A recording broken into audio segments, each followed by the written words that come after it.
ডাউহিল নামটা শুনলেই বুকের ভেতরটা একটু কেঁপে ওঠে, কারণ আমরা সবাই কার্শিয়াংয়ের এই ডাউহিলকে এইভাবেই জেনেছি। ডাউহিল মানে একটা ভুতুরে জায়গা, সেখানে রয়েছে পাইন গাছের বন, আর সেই বনের ভেতর মুন্ডহীন একটা ছেলে ঘুরে বেড়াচ্ছে, এরকম দৃশ্যই আমাদের মনে আসে সবার। তো আজকে আমাদের গন্তব্য হচ্ছে সেই কার্শিয়াংয়ের বিখ্যাত হান্টেড প্লেস ডাউহিল ফরেস্ট। আমরা কিছুক্ষণ সময় আজকে কাটাবো ডাউহিল ফরেস্টের ভেতর, যে পাইন গাছের বন, সেই বনের ভেতর। তারপর যাব, সেখানে রয়েছে একটি ইকো পার্ক, সেই ইকো পার্কটাও আমরা ঘুরে আসব আজকে। তো আপনারা দেখতে থাকুন আজকের এই ভিডিও। এই ভিডিওতে থাকছে মূলত ডাউহিল ঘোরার কিছু মুহূর্ত। তো আপনারাও সাক্ষী থাকুন, চলুন ঘুরে আসি ডাউহিল। ডাউহিল থেকে সবাইকে স্বাগত জানাচ্ছি আজকের ভিডিওতে। দেখতে থাকুন আমার চ্যানেল অ্যাডভেঞ্চার উইথ সুবি। এটা হচ্ছে জঙ্গল এরিয়া ডাউহিলে। Entry fee 20 rupees per head. আমরা 3টে টিকিট নিলাম, এখন ভেতরটা ঘুরে আসবো। कितने दूर जा सकते हैं? आपका मर्जी। ऊपर इको पार्क वगैरह भी है ना, पार्क है, म्यूजियम भी है। म्यूजियम भी है। अच्छा ठीक, থ্যাংক ইউ। তো আমরা এখন ডাউহিলের ভেতর একটা ইকো পার্ক আছে। এই যে ছোট্ট একটা গেট দেখতে পাচ্ছেন, সেখানে লেখা আছে বি অ্যাওয়ার ডাউহিল ফরেস্ট। তো আমরা অ্যাওয়ার থাকবো, কিসের জন্য অ্যাওয়ার থাকতে বলেছে জানি না। যাই হোক, এই দেখুন ডাউহিল ফরেস্ট।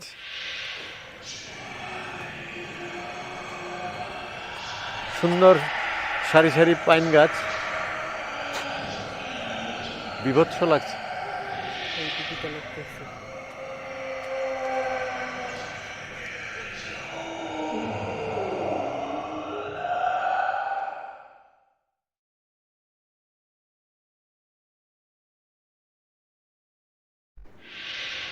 এখানে লেখা আছে মিস্টিক ফরেস্ট ট্রেকিং, অর্থাৎ রহস্যময় ফরেস্ট ট্রেকিং।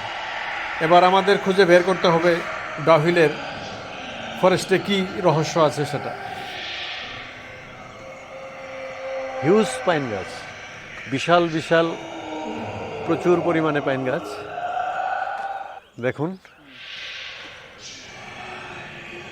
এই পাইনের জঙ্গলে আমরা এখন ঘুরে বেড়াচ্ছি। ওয়েদার একটু ক্লাউডি আছে, হালকা বৃষ্টি হয়েছিল একটু আগে বোধহয়।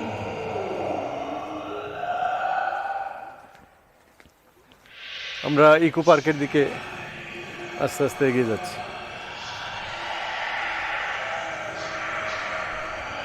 কার্শিয়াংয়ের ডাউহিল পাহাড়ের ভৌতিক গল্প নিশ্চয়ই আপনারা সবাই শুনেছেন।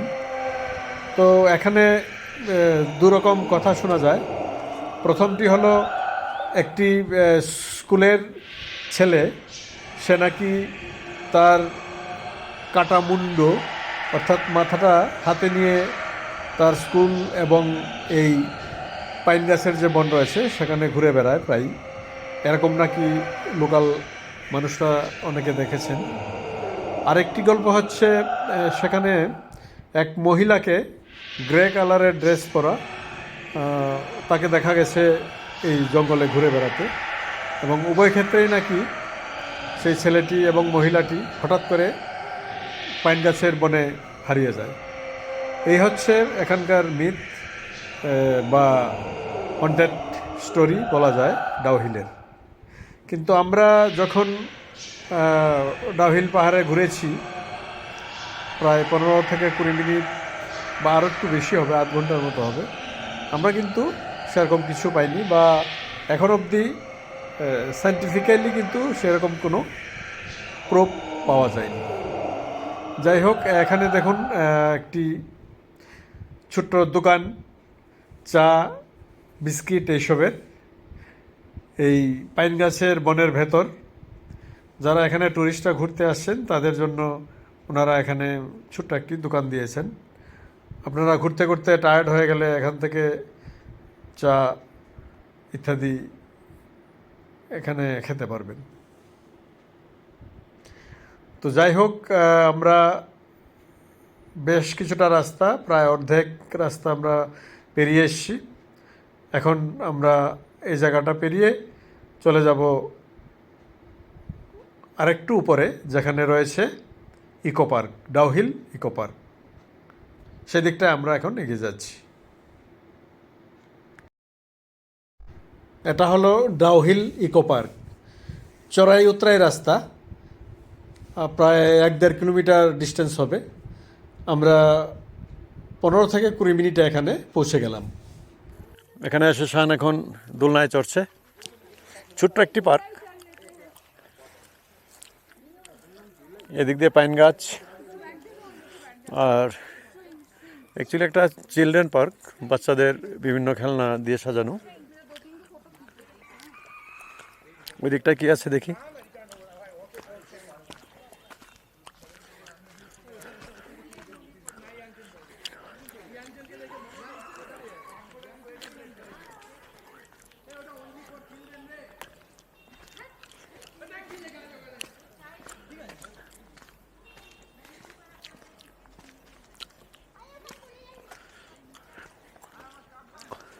এটা একটা ইকো পার্ক। এদিকটা কি আছে দেখি।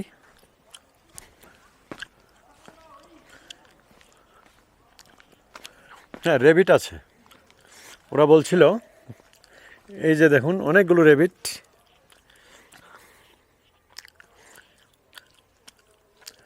খাবার খাচ্ছে, খেলা করছে এগুলো। এই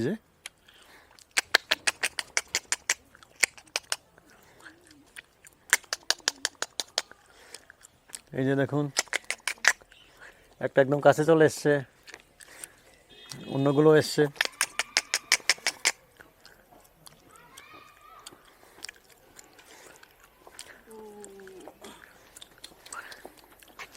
এটা রেবিট হাউস। আর কি আছে দেখি।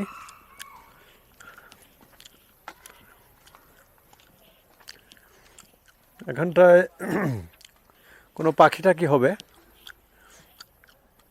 পাখির বাসা দেখা যাচ্ছে। হ্যাঁ হ্যাঁ, ওই যে ছোট্ট একটি পাখি।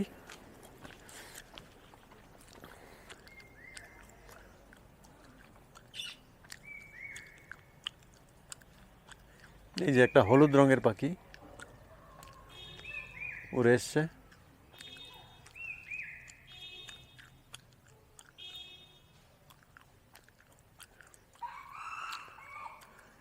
ছোট ছোট নানা রঙের পাখি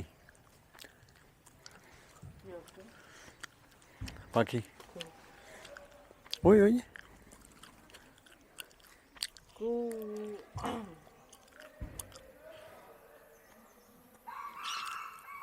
দুটো পাখি দেখতে পেলাম।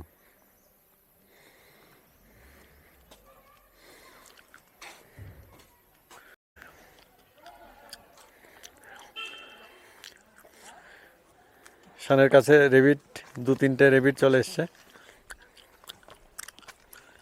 অ্যাকচুয়ালি ওরা খাবার খুঁজছে,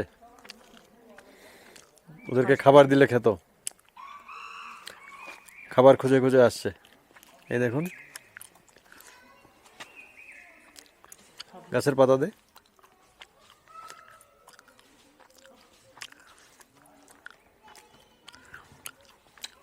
দিয়ে দে ভেতরে।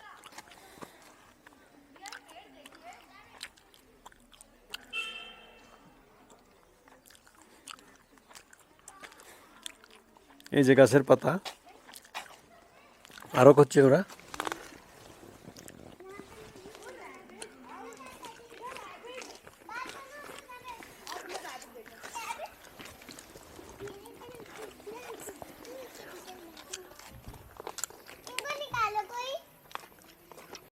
क्या नाम है तुम्हारा बेटा? एरहा। एरहा। कहाँ से आया तुम? मैं घर कहाँ पे? लखनऊ में। इधर इधर देखो। कहाँ से आया? लखनऊ से। हाँ। और इस जगह का नाम पता है? हाँ? यहाँ का नाम पता है? इस जगह का नाम? कहाँ पे आया घूमने? क्या? कहाँ पे घूमने आया? मैं हाँ, अभी जो घूम रहे हो कहाँ पे घूम रहे हो? इसको पहले निकालिए। मम्मी इनसे कह दो रैबिट्स निकाल दे। हाँ मेरे इसकी তো ডাউহিল পার্কে আমাদের ঘোরাফেরা শেষ হয়ে গেছে। আমরা এখন বেরিয়ে যাব, আমাদের হোমস্টেতে যাব এখন। আমরা আজকে থাকছি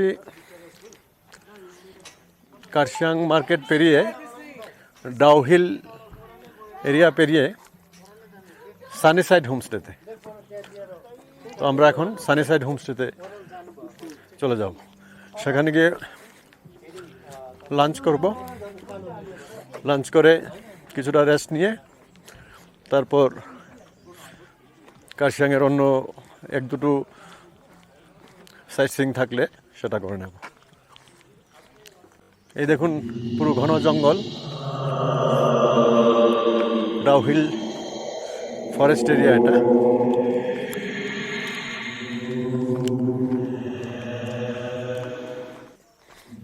আমরা এখন আস্তে আস্তে মেন রোডে চলে যাচ্ছি।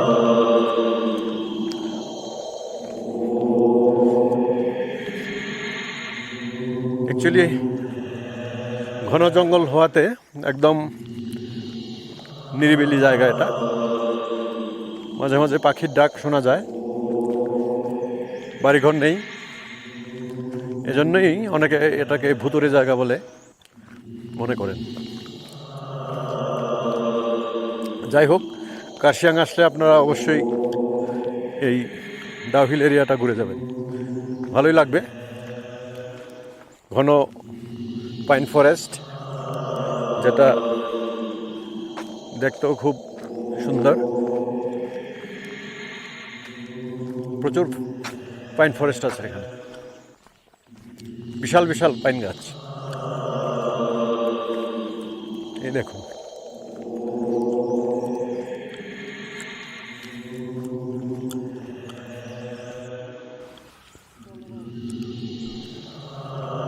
ডাউহিলের পাইন ফরেস্টে ঘুরতে কিন্তু বেশ মজাই লাগছে।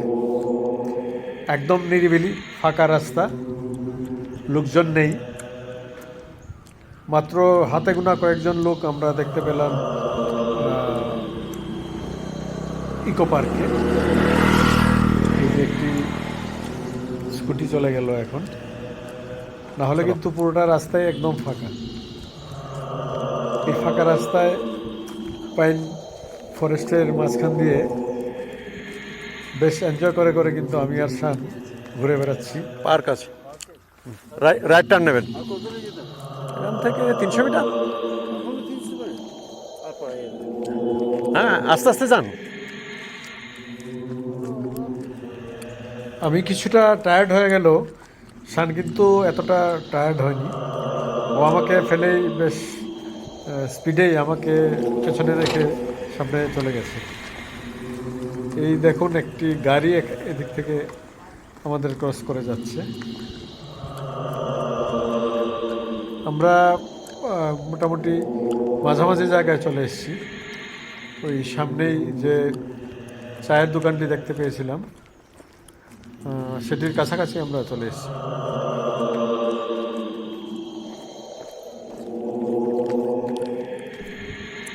পর্যটকের সংখ্যা কিন্তু বেশ কম। এই মাঝে মাঝে এক দুজনকে আমরা দেখতে পাচ্ছি রাস্তায়, যারা ইকো পার্কের দিকে এগিয়ে যাচ্ছে, না হলে কিন্তু রাস্তা ফাঁকাই বেশ। শানের মা কিন্তু আমাদের সঙ্গে উপরে ইকো পার্কে যায়নি, ও ছিল যে চায়ের দোকানটা, ওই চায়ের দোকানের সামনেই। ও এখন আমাদের জন্য অপেক্ষা করছে। চলো ফির। একদম উপরে গেছে, এদিকে নাকি হোস্টেলের পেছন দিকটা। এটা হচ্ছে ডাউহিল স্কুল। এই যে সাইনবোর্ড আমরা দেখতে পাচ্ছি, এটা কার্শিয়াংয়ের অনেক পুরনো স্কুল। 1879-এ এই স্কুল শুরু হয়েছিল। তারপর থেকে সুনামের সঙ্গে এই স্কুল চলছে। এখন এটা গভর্নমেন্ট অফ ওয়েস্ট বেঙ্গলের ডিপার্টমেন্ট অফ এডুকেশনের আন্ডারে আছে। খুব কার্শিয়াংয়ের এটা বিখ্যাত স্কুল, অনেক ভালো ভালো স্টুডেন্ট এখানে পড়াশোনা করে এবং অনেকেই এখান থেকে পড়াশোনা করে ব্যক্তিগত জীবনে অনেক নাম কুড়িয়েছে, অনেক বড় বড় জায়গায় গেছে, প্রতিষ্ঠিত হয়েছে। এজন্য এই ডাউহিল স্কুল কার্শিয়াংয়ের একটা বিখ্যাত স্কুল। এটা হচ্ছে প্লেগ্রাউন্ড আর পেছনটায় স্কুল বিল্ডিং। এখন স্কুলে ক্লাস চলছে, তাই গেট বন্ধ আছে, এখন ভেতরে ঢোকা যাবে না। তাই আমরা বাইরে থেকেই যতটুকু পারি ভিডিও নিয়ে নিচ্ছি।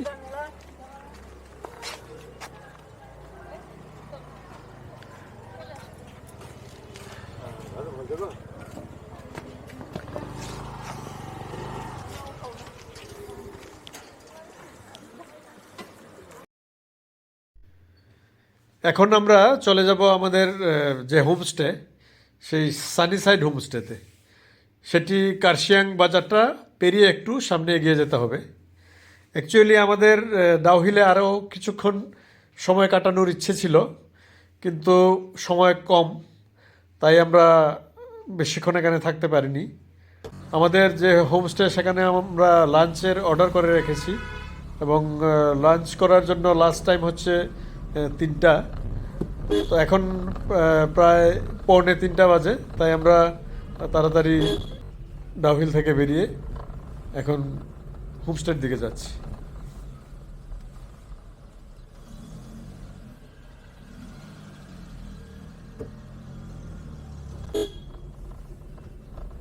কার্শিয়াংয়ের রাস্তাগুলো কিন্তু দার্জিলিংয়ের মতোই সরু পাহাড়ি রাস্তা, তাই উল্টো দিক থেকে কোনো গাড়ি আসলে কিন্তু ক্রস করতে বেশ অসুবিধেই হয়।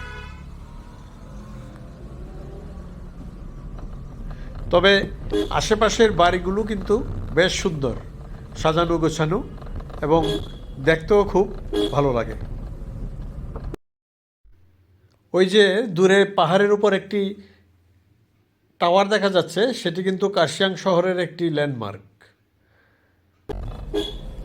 এবারে আমরা ধীরে ধীরে কার্শিয়াং শহরের দিকে এগিয়ে যাচ্ছি।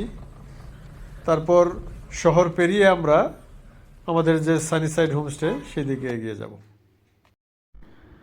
কার্শিয়াং হলো মূলত একটি মিউনিসিপ্যালিটি এরিয়া। এখানে রয়েছে মোট 20টা ওয়ার্ড, আর 2001 সালের গণনা অনুযায়ী লোকসংখ্যা হলো 40,000-এরও বেশি। তার মানে এখন 60,000-এরও বেশি লোকসংখ্যা হবে।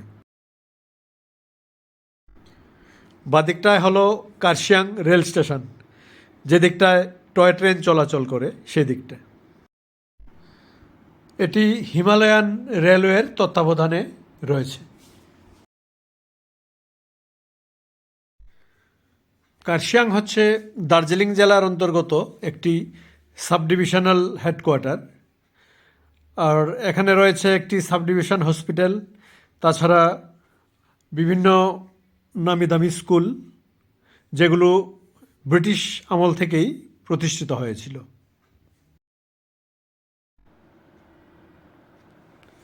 এখানে বাদিকে হচ্ছে কার্শিয়াং ট্যুরিস্ট লজ, যেটি গভর্নমেন্ট অফ ওয়েস্ট বেঙ্গলের তত্ত্বাবধানে। আমি অনলাইনে সেটি বুক করতে চেয়েছিলাম, কিন্তু রুম ফাঁকা পাইনি, তাই করতে পারিনি। এদিকে ডান দিকে যে রাস্তাটা উঠে গেছে সেদিকে নাকি একটা স্কুল রয়েছে।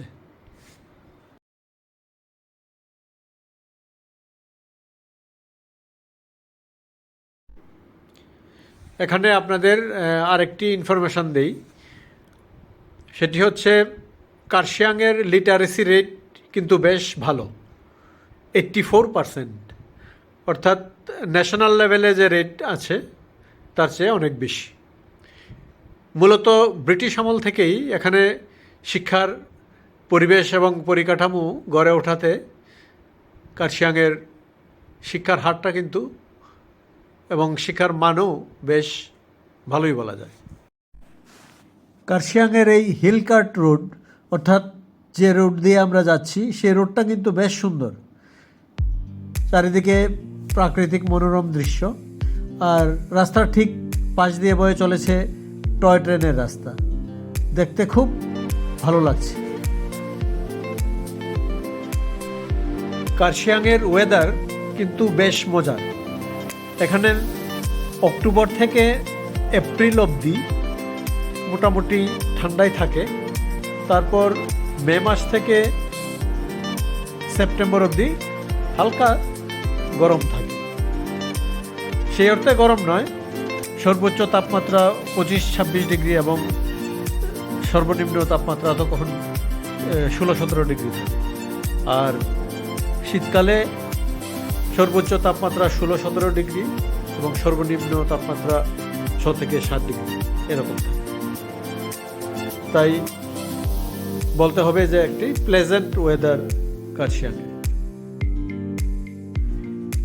আর এজন্যই ব্রিটিশরা কিন্তু কার্শিয়াং, দার্জিলিং ইত্যাদি স্বৈর শহরকে খুব গুরুত্ব দিয়েছিলেন এবং এইসব জায়গাগুলিকে ওনারা গ্রীষ্মকালীন শহর বানিয়েছিলেন। ব্রিটিশ শাসনকালে কার্শিয়াং, দার্জিলিং ইত্যাদি হিল স্টেশনের অভূতপূর্ব উন্নতি সাধন হয়। ব্রিটিশরা এখানকার রাস্তাঘাট, স্কুল কলেজ নির্মাণ এবং পরিকাঠামোগত উন্নতি সাধন ব্যাপকভাবে করেছিল। তাই পরবর্তীকালে ভ্রমণ পিপাসু বাঙালির ভ্রমণের জন্য পীঠস্থান হয়ে ওঠে এই হিল স্টেশনগুলো। আর আজকে সারা বিশ্বের পর্যটকরা ভিড় জমান সারা বছর এই দার্জিলিং।